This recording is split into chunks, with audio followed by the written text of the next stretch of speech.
Today it is the day that you all have been waiting for. I assume you all have been waiting for it. I haven't. I don't like Gaslight District. But we do! Therefore, we're making an entire video about it. Okay, for the record, that is our most liked post. So just a disclaimer, spoilers for the Gaslight District. Please go watch it if you haven't already. Watch it before this video even. Just keep the tab open, bookmark it even, and then just open a new tab and watch Gaslight District. It'll make a lot more sense to you then. Gaslight District is better than Digital Circus. I'm gonna get so much hate for saying that, but I don't care. I mean, I feel like that's a hot take considering Gaslight District has like a little under 20 million views and The Amazing Digital Circus has about 300 million.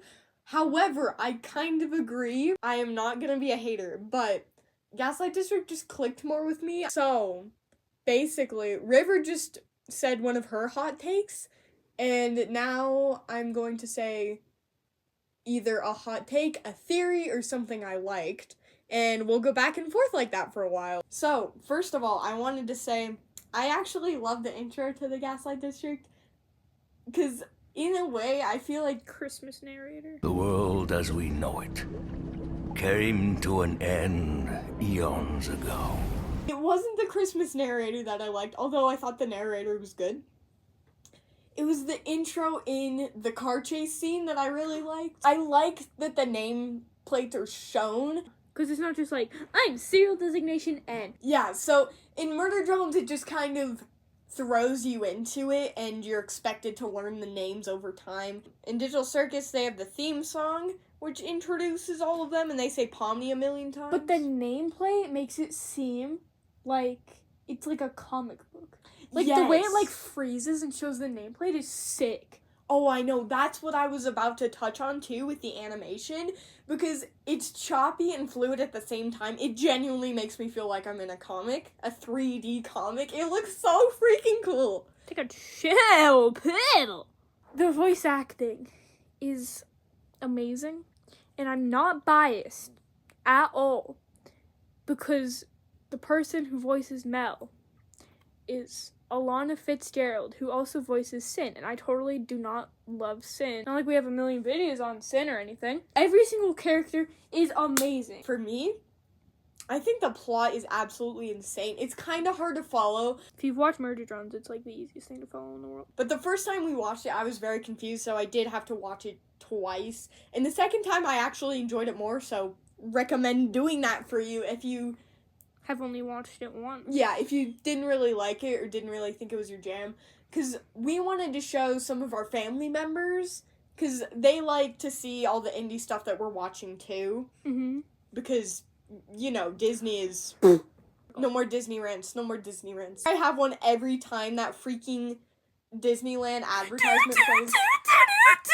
Yes, that one. It's so annoying. No offense if y'all like Disney, because I don't like Disney no more. Yeah. Disney don't have good movie no more. They're like, here's a sequel, here's a live action, here's another live action. So we were showing our family, as I was saying. I didn't mean to get sidetracked. We were showing our family, and River and I were both like, whoa, that was better than the first time we watched it. Because we weren't so sure about it, but we wanted to like it because it was Glitch. And then we thought about it more, and we were like, that was really, really good. So here we are. And I think Mel being a whole half angel, half human that was part of this prophecy is a super cool premise overall, and I just have props to the creator for that, so good job. I definitely agree with Amy. At first, I rated it like a 6.5 or whatever, like 7. The next time we watched it, I was like, hold up. That was way better. I'm rating this a 9.4. Really like the concept of Ken's, like, dual personality, where there's, like, two personalities, like, both are just too overprotective, because I do really like his character.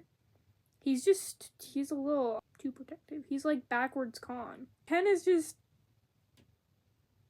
built different. So to touch on that, I love the dual personalities as well. I wrote that down. No, I wrote it down first.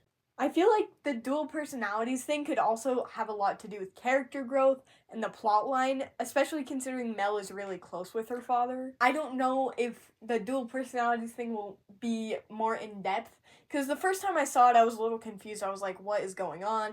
Okay, this one's very, very random. My muddy buddy. Speaking of Joshua, I hope he comes back.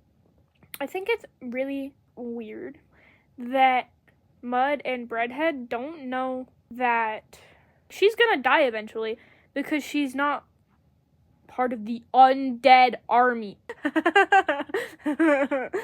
I didn't laugh. You sounded like, oh. I sounded like Mel when she's like, I'm part of the Smiling Death! Mel's gonna die eventually. And they're like, how'd she die? And then Ken's like, she was human.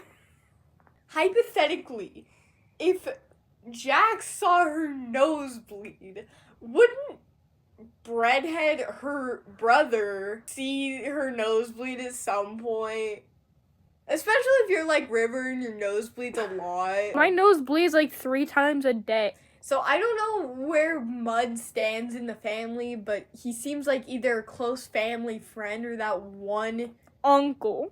Yeah, that one uncle. He's just kind of there, you know? He's vibing. He's chilling. But he's also really, really cool. Yeah, he's that one cool uncle that you have that's also a little weird and crazy. I mean, he did eat his wallet. Like, buddy, you're gonna have to pay for those beers. Actually, no, he doesn't have to. He steals them. He just robs. Because he's part of the Smiling Dead!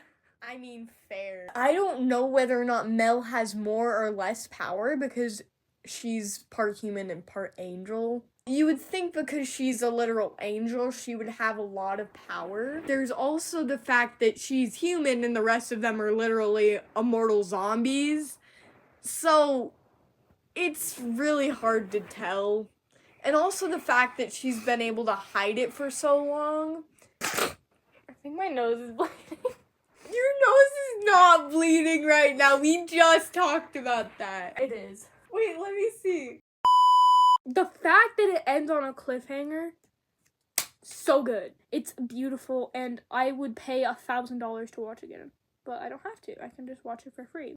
How in the world did Mel disguise herself as one of the undead? How did she make her skin green and her eyes red? If I had to guess for the green skin thing, they probably have really good makeup in the time they're at.